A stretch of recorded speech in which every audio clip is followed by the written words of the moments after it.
What's going on, guys? It's Modern, back with the very first episode of Road to the Top for the VGC 16 season.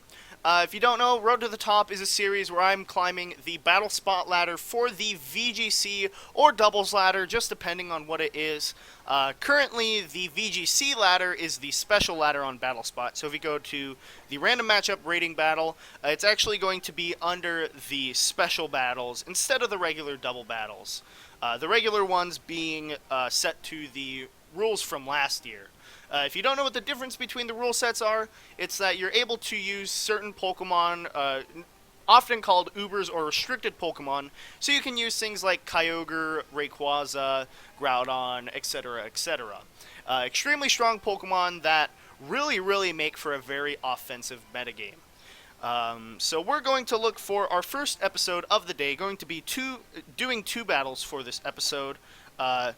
I actually have one win from a game that I just did just to test out the ladder. I just wanted to see how my connection was and everything, make sure that everything was working right. So let's see if we can get our first opponent. I did have a little bit of trouble earlier, that's why I didn't get this video out sooner. So yeah, let's see if we can get someone. Oh, and we do. We actually face a Japanese player with a rating of 1539. Their team is going to be Scrafty, Bisharp, Cresselia, Marowak, Dialga, and Kyogre. So it looks like a team that is very weak to this Groudon right here. Obviously, they do have the Marowak and the Trick Room mode, but outside of that, my team really just... Like, honestly, I think I win if I just go with Cresselia and Groudon for the lead. Just because if they lead anything else, let's say like Cresselia, Bisharp, I can just go for a Precipice Blades and then either counter the Trick Room with my own Trick Room, or I could probably go for something maybe like... trying to think of what I could go for. Maybe like, I could just protect Groudon, go for an Ice Beam or something, and then just skill swap the next turn so I get the Levitate on my Groudon. So let's see. I definitely think leading Cresselia and Groudon is the best choice right here. Not sure if I want to bring Salamence just because it dies to over half his team, given that Dialga's a Dragon type, and Kyogre and Cresselia usually carry Ice Beam. And my Intimidate also activates Bisharp's Defiance, so I really don't want to have to deal with that.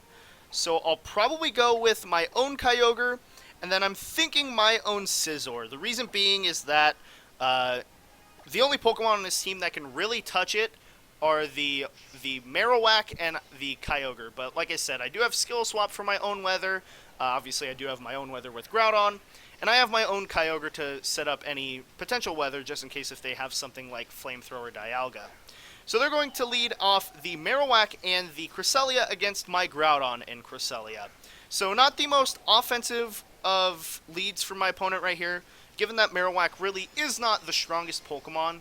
Its item does actually double its attack stat, but it has to rely on moves like, I believe, Bone Meringue, which are very inaccurate and really are not too viable in my opinion.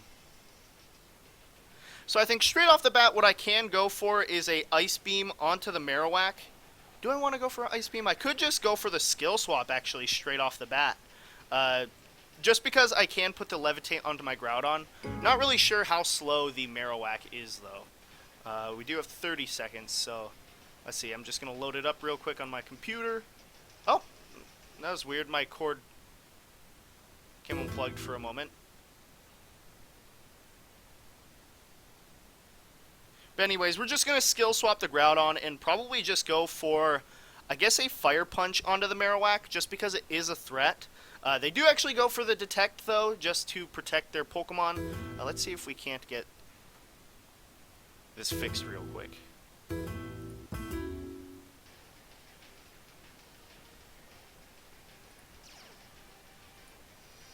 One second. I need to replug in my DS, I guess. Not really sure why it's doing this. It's having a couple of issues right now.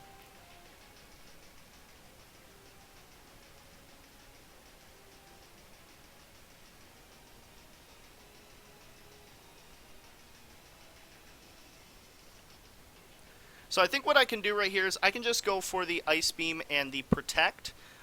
Just because, really, I don't want my opponent to go for a skill swap of their own to get rid of my Levitate, and I'll pretty much get free damage off onto their Marowak. So let's see, they do go for the Helping Hand, maybe going for a Rock Slide, I assume, then. Obviously not going for an Earthquake, because that wouldn't affect my Groudon at this point. And let's see, they go for the Rock Slide, so just going for the flinches, trying to get some damage off. They do easily go down to a Fire-type attack, though, and I do get the Ice Beam off successfully.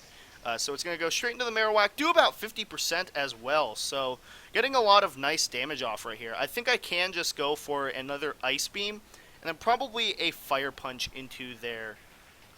actually, I don't know. I think Groudon's not as expendable as I think it is.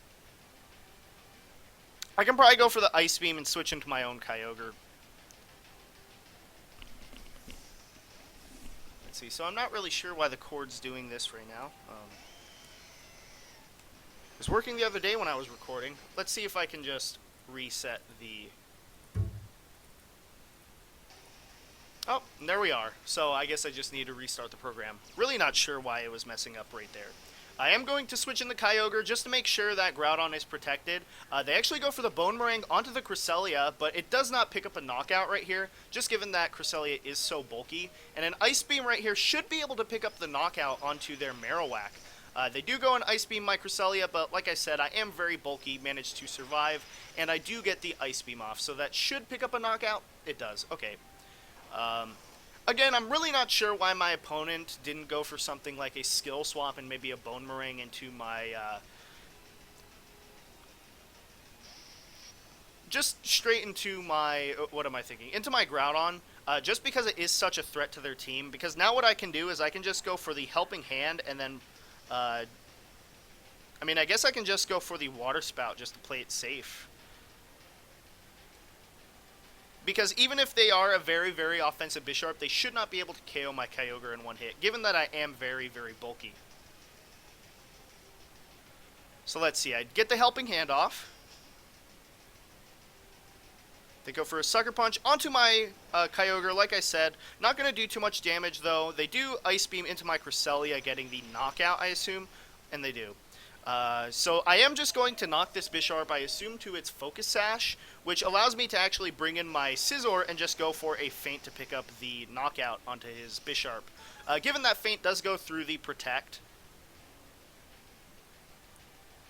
And then I believe a Water Spout will be able to KO this Cresselia single-targeted.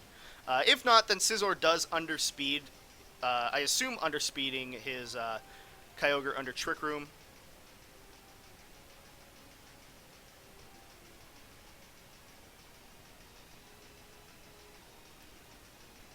And I think my opponent's pretty much run out of options at this point. Like I said, I do have the Feint, so I can successfully get around the Sucker Punch, given that Feint is a +2 priority. And then Water Spout should be able to knock out this Cresselia, given that they don't maybe get a freeze with the Ice Beam or something.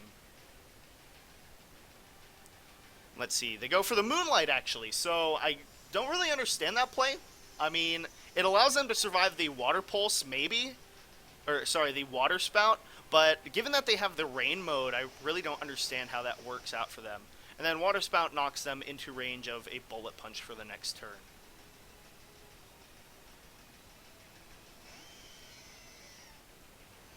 And I don't even need to play it risky at this point. I can just switch in the Groudon and then go for a Bug Bite on a Cresselia. Basically locking up the game, barring that they don't go for maybe like a Helping Hand, what is it? A Helping Hand and a Ice Beam onto my Kyogre slot.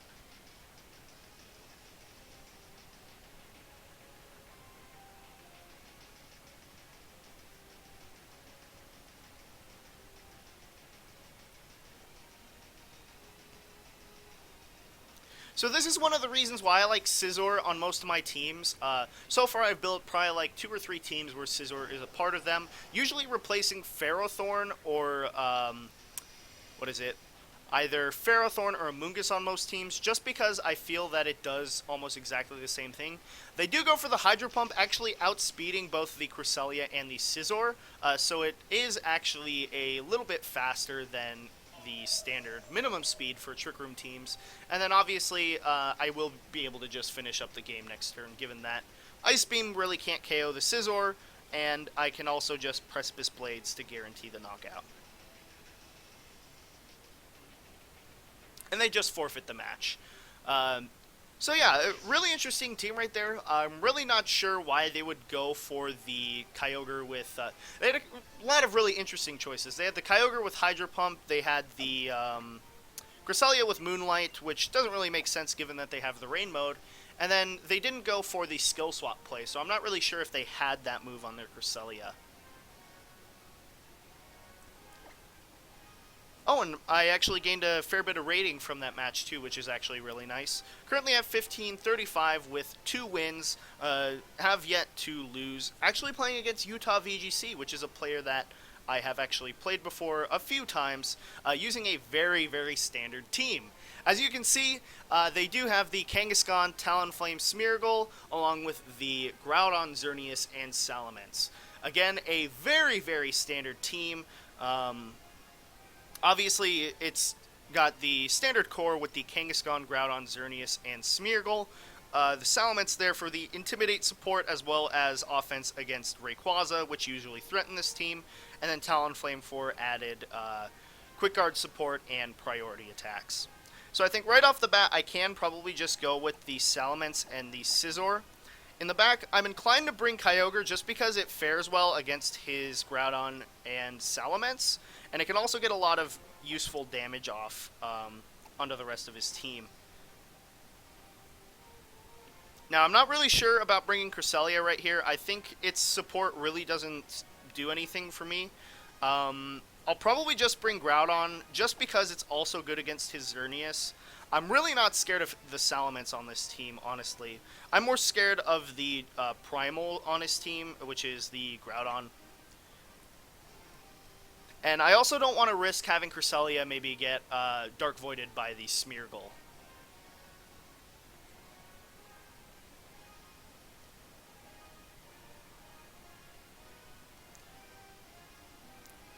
Now, I decided to lead Scizor over something like Talonflame on my team for this lead for a few reasons. First of all, it's a little bit irritating when your opponent leads something like Salamence and Xerneas, because if they protect one of the two, they can easily just pick up the knockout on you if you do not play carefully, and obviously they do get the Intimidate off on your own Salamence. So the idea is that I can just go for the Feint and Draco Meteor if they did go for that mode, and if they didn't, then I can easily just... if I, like this lead right here, Kangaskhan, Talonflame, I can easily just go for an attack like maybe Bullet Punch and, a Hyper Voice, and then either like a Feint or a Bug Bite. Straight off the bat, I will just go for the Hyper Voice. I do believe they will just switch in, Tailwind and Fake Out, as well as maybe just switching in Smeargle the next turn. But I will be able to easily just... I don't know. Hyper Voice is definitely the best play right here, I think. I think the chip damage on Talonflame is really good since it allows Scizor to successfully go for the Feint next turn and pick up a knockout. Although I do think that they will just go for the Tailwind play. I'm just going to play it safe, though, and I'm going to protect my Scizor. They will most likely go for the Fake Out, but like I said, if they just set up the Tailwind, then I can still sweep them with Hyper Voice, easily switching in Groudon just to resist any attacks from Talonflame.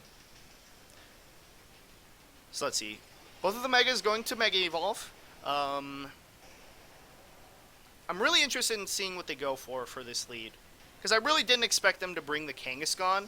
I do understand that the Talonflame makes sense given that it has the Quick Guard support. They do go for the Fake Out though, and I assume they're going for the Tailwind, although Flare Blitz would also make sense in my opinion. And they do just go for the Tailwind, so that's okay.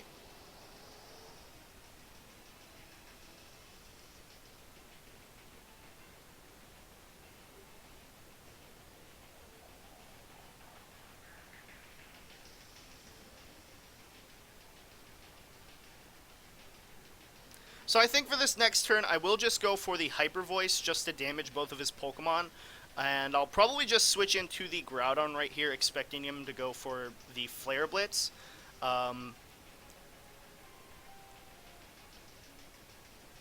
Because I don't anticipate him bringing in Smeargle right here, because I could just go for the Hyper Voice and priority attack and be able to take him out.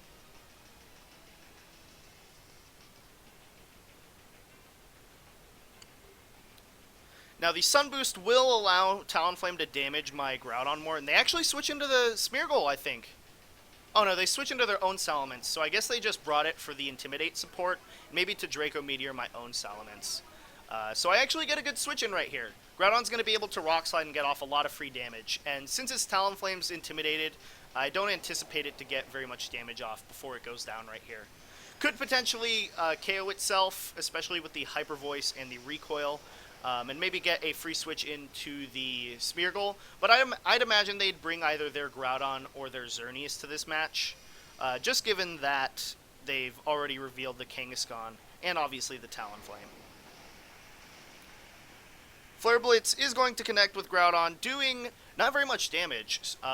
So maybe they're not a Life Orb variant, but they are. Groudon just showing its bulk, I guess. Hyper Voice, though, going to do a lot of damage. So much damage. And the Rock Slide might actually be able to pick up the knockout on their Salamence. So I'm just going to go for the Protect onto my... I don't know, I could go for a double Protect, actually, now that I think about it. Because I could just go for a Draco Meteor and then maybe a Brave Bird or a Switch Out.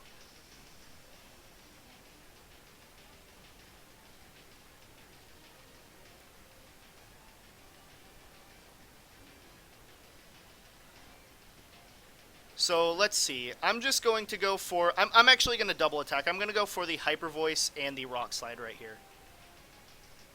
Because if they do Draco Meteor my Salamence, then it will be able to pick up the knockout, but I don't anticipate them to go for that play, honestly. I think the Brave Bird and the Draco Meteor makes a lot more sense. And unfortunately, they don't KO themselves with that combination of attacks right there.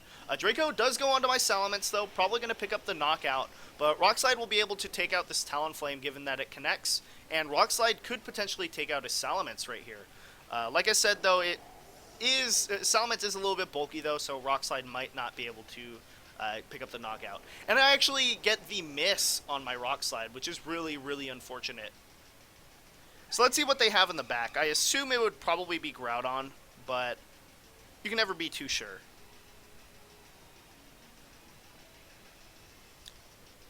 I'd assume they would bring Groudon just because they have no good way to get rid of Scizor barring the Talonflame in that situation.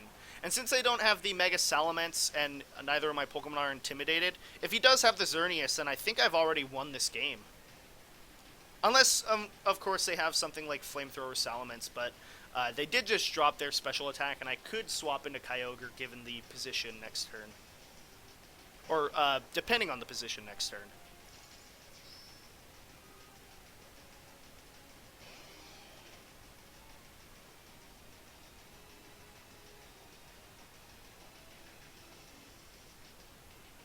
Alright, and I think next turn I can just easily go for a Bug Bite onto the Kangaskhan.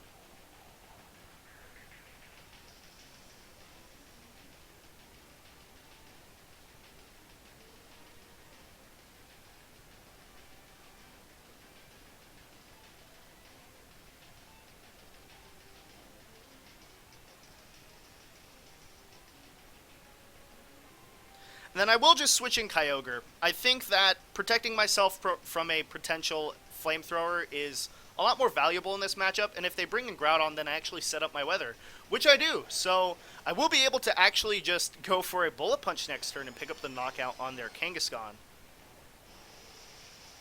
Just given that Bullet Punch does, or Bug Bite does do about 60% to Kangaskhan, and Bullet Punch does the remaining 40%.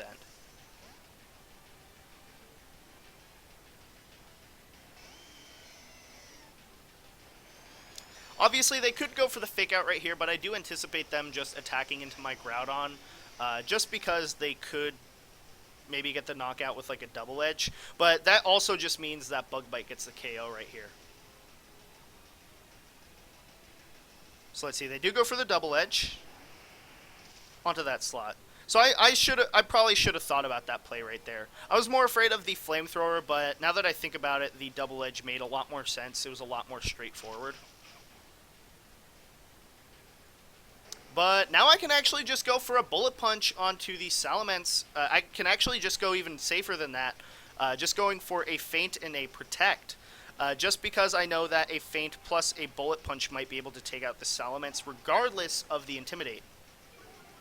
And honestly, I do think they will just Protect and maybe go for a Precipice Blades, which also makes sense.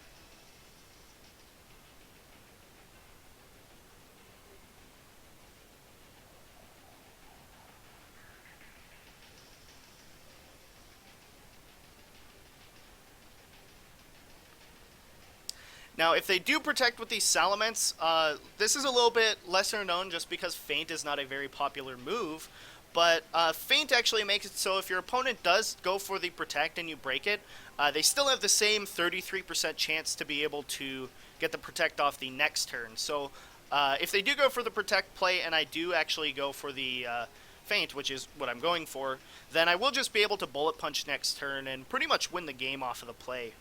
It'll really just come down to if I can connect Precipice Blades or not the following turn. Let's see. Feint goes off onto the Salamence. Going to do a little bit of damage right there. They didn't go for the Protect, though. Probably just going for Hyper Voice, I guess. And then probably, I'd imagine a Fire-type attack then. Going for the Earth Power, actually. Okay.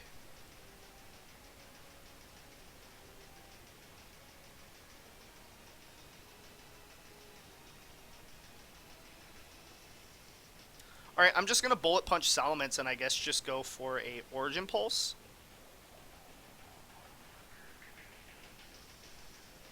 And this should pick up the knockout regardless of the Intimidate. The real question is, now that I do have...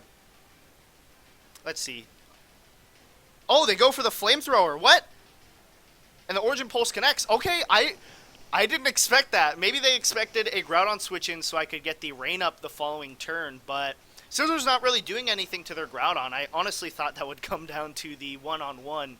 And if they are timid, it would be a speed tie. Now, if I did get the Precipice Blades off and they did go for the Earth Power, I won regardless. But given that they were a fully special set, that meant that they had really no way to touch my Scizor, barring the Earth Power. And that's going to be the end of the first episode, guys. Sorry for some of the issues earlier in the video, and also sorry for some of the chopped up commentary in this match. I'm getting a little bit back into the YouTube stuff now that I think it's been like a month since I've made the VGC 16, or sorry, VGC 15 Road to the Top. Expect more of these to come in the future, obviously. I'm planning on doing about... one of these every, I would say maybe every day or two probably, just because I really enjoy playing on BattleSpot. It's really good practice, and I also think it's, sorry, like I said, chopped up commentary, still figuring stuff out. Yeah, I expect one every day or every other day, just depending on my schedule. I'll let you guys know ahead of time on Twitter if I'll be able to get out a video every day. And also expect some streaming this weekend and probably for future weekends. I want to try making that a habit just so that I get used to it and so you guys get more content time. Expect more in the future, guys. And as always, thanks for watching.